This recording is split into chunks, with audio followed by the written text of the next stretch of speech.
Naira Marley and Larry, they have government backing. You can't win this case, but we did not give up.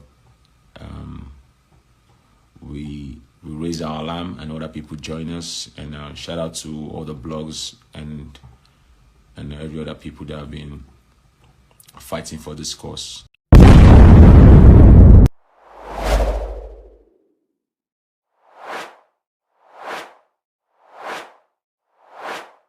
All that needs to be known is what you're about to hear. Everything about Mohbad's RIP. Can justice be achieved? Are we truly seeking for justice for Mohbad or not?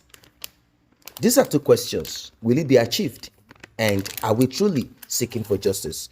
I want you to watch this video from the beginning of it till the end, as you're about to hear a man who knows more about the industry, knows more about Naira Marley, and many other deep things.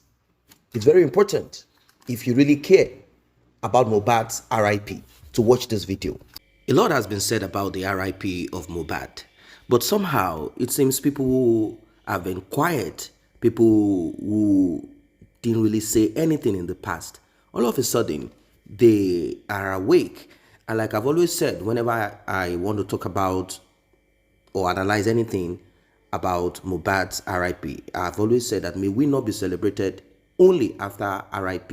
May we not pass away early in life, and may people not now begin to talk about solution after RIP. It is sad. It is so terrible. It is sad. And may we not have internal and external enemies, because when you have that, there is nowhere to go to. There is no place for you to seek for solution or a place for you to hide. There is no comfort for you. There is no hiding place. There is no place for you to kind of put your head and say, okay, you know what? Whenever I go to this place, I find peace. It is so sad.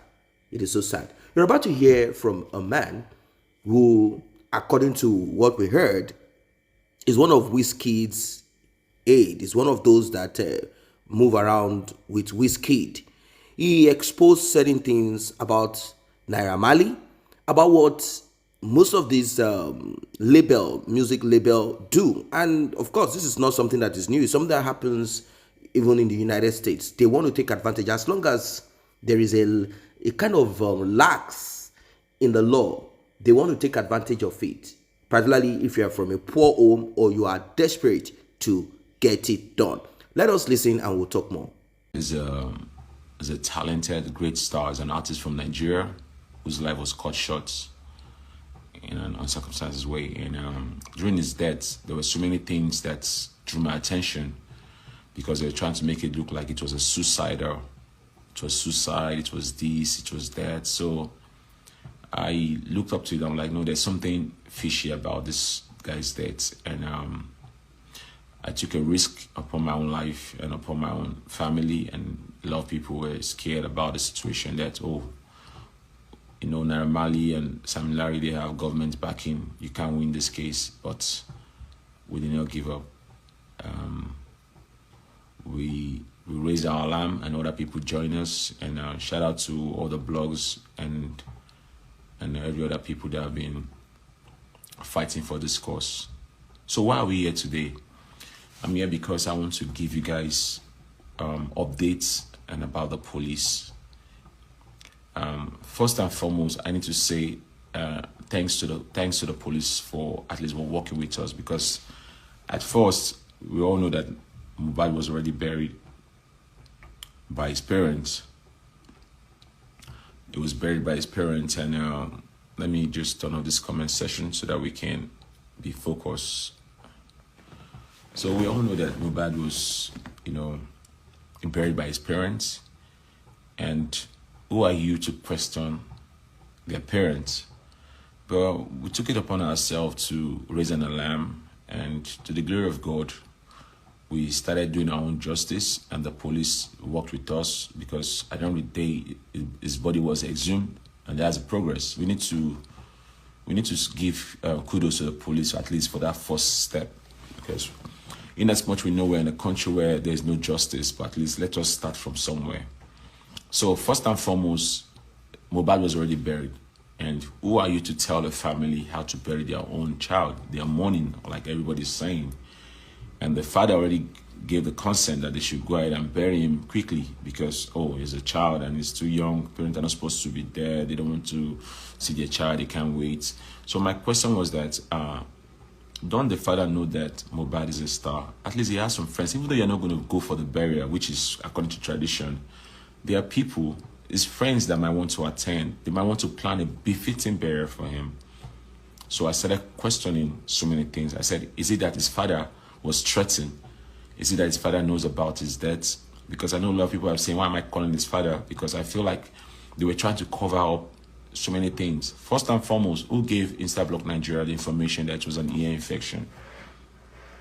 Who did that? And who also leaked the video about the wife?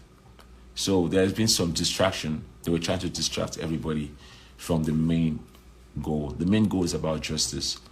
Now, Mohbad was signed to Naira Marley, and we all have videos online, so many videos online of bullying, and not just, even in the midst of Mohbad, Naira Marley himself.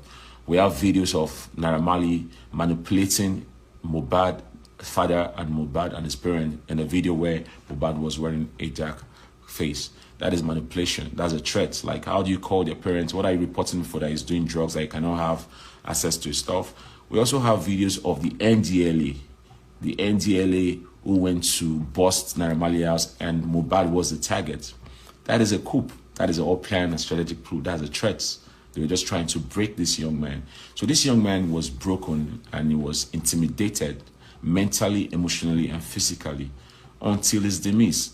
So a lot of people will be asking, oh, Naira Marley has been dropped out later, that he's not aware, he's not, doesn't have any hands in it. And let me tell you guys something. There's a movie called Scarface. You see, in Scarface, as a mafia, you don't go after your anybody. You send your hitmen, you send your chariots. We call them the chariots, like Pharaoh did in Egypt. When the Israelites wanted to leave, he was stubborn. He was like, how dare you leave, this one, this one. So who was Mohbad to Naira Marley? Mohbad was one of the best men of Naira Marley's team. He was a writer. He was a good writer, creative, very, very productive. But at one point in time, he felt like he was in darkness and his light cannot shine here, that he wanted to go out to shine. So what happened? He knows a lot of secrets. So what happened when you want to leave a cartel and you know a lot of the secrets? What happened? So I want you guys to start thinking with your brain now. So what happens if you're in a cartel, if you're in a movement and you know all of their deep secrets and you want to leave? What's going to happen? They're going to come after you. They're not going to come after you by themselves. They're going to send their own boys after you. Because I have so many people that wanted to book Imole for shows. And anytime they book Imole for shows, Imole received their threat that if I see you in this place, I'm shaking it. So at the point in time, this guy was broken. I don't know if you guys have seen the video of him in CTFM. Where he was even crying. So how did Imole solve this problem and give us an hint? He started singing and giving us a message in a song. He knew he was going to die. He knew death was coming at any point in time. He was aware. His spirit was telling him. There's a song I heard with Naira. He said, 2 a.m. If you call me, you don't see me, you will see my disciples. Those are codes of war. Those are codes of angels. Those are people that know who they are. So he already plants a seed of evidence that, see, if I die, hold Naira Marley responsible. We have a lot of videos out there. So my question is that why are people so blind to all this? Why are people still trying to cover what is already out there? The reason why you see a lot of artists and record labels are not putting out, because they themselves do the same thing, but they were not as violent as the way Naira Marley went. Remember, there's a video of assault when Naira Marley also came on live and said, oh, he's on drugs. Who does that? Who comes on air to condemn your own artists? There is something going on. I remember NDLA wanted to endorse Naira Marley. There are so many secrets on this stuff. One man is exposing the darkness in the industry, in the police sector, in the NDLA, in the drug cartel, in the judicial system, in everything. One man. This matter long gone. Well, you heard what he said. Internal and external threat. That is what it is called in cyber security. It is so sad, it is so bad. And when such threat comes, there is no way you can escape it. Internal and external threat. It's more like the devil and the deep blue sea. If you go to the devil, you'll be slaughtered. If you go into the deep sea, you will drown and be slain. Mohbad had all of this. He had problems in his home front. Some people call it battles of your home, your foundational battles, Ogundile, and many other names people have called it. And the threats from outside, and that threat is attached to the glory that he has. Can't you all see that after the RIP of this man, this young man, all of a sudden, he is known all over. People are talking about him. Even those that do not know who he is or listen to his music ever. Why is this so? That is because if you are really a glorious person, if your glory is that type of loud glory, well, glory is not used in the grave. Glory is not used in hell or heaven. Glory can only be used on this earth. So when a person passes away and is this type of person that his glory will be in entertainment or in, his glory is just loud, or if her glory is loud, this is what will happen. At the end of the day, it will be released to that person. And that is exactly what has happened. Everyone is talking about him. So what he would have enjoyed on earth is what is happening right now. That fame, popularity, that is what he's enjoying now. All of a sudden, his music is topping charts. People are talking about him in francophone countries in Africa that don't speak English. People are discussing about him on social media. Many platforms are talking of Mohbad. And you'll be like, who is Mohbad? Like, I've never heard Mohbad's song or even know that he existed.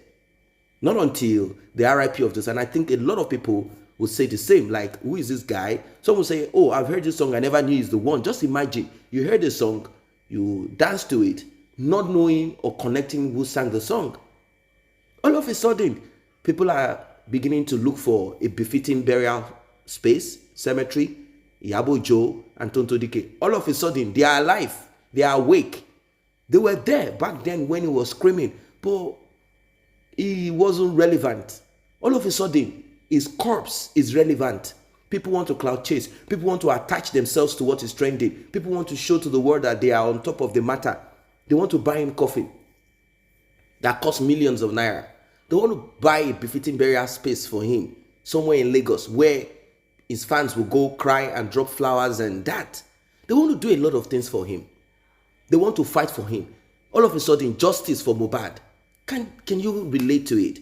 I kind of like what is happening somehow to an extent that people are not keeping quiet and saying, oh, let this just slide. It's okay that this is happening, but let us also grow a culture, because if we do not turn this positivity into something more reasonable, we'll be doing ourselves much harm. Let us grow that culture. Let us develop that culture. Let us imbibe that culture where we, as human beings, after investigating, in fact, let me just cut it short. Don't let me make too much, out of what I want to say. Let us respect, value human life as people. Enough of is from our tribe. Let him do what he wants to do to this other person. Enough of brutality. We've seen police officers take advantage of people because they see that these guys have money. They attack them. They take their lives. We've seen cases in the southeast of Nigeria. It's very prevalent in the southeast of Nigeria where they attack some boys that come back from abroad. If you're unfortunate, you come back from abroad and some of those police officers get to know that you are into something abroad or whatever you are into, and you land, they will take your life, arrest you, and they will snuff you out. So it's not just record label. Wickedness is all over the place. What are your thoughts as regards this one? Like and share this video, subscribe to this channel. See you in the next update.